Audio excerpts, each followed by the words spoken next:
सन्माननीय उपमहापौर, सन्माननीय आयुक्त, सन्माननीय सभागृह, आज या नोकर भरतीच्या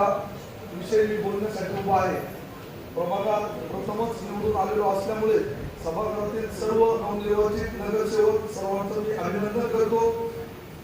आपण जो हा विषय सुरू आहे, या नाशिककरांनी मोठ्या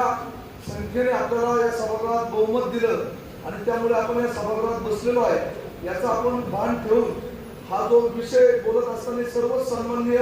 ज्येष्ठ अनुभवी नगरसेवक या ठिकाणी बोलत आहेत आणि एक तरुण नगरसेवक म्हणून त्या तरुणांच्या विषयी आम्हाला प्रचंड गांभीर्य आहे आणि जाणीव आहे। माझी या सभागृहाच्या माध्यमातून आपल्याला विनंती आहे की आता आयुक्त मॅडम यांनी सांगितलं की 2017च्या नियमानुसार ही भरती होत आहे, पण उद्या जर आपण सिंहस्थ कुंभमेळा डोळ्यासमोर ठेवून ह्या भरतीचा आपण भावनिक प्रक्रियेत गेलो आणि ही सिंहस्थ भरती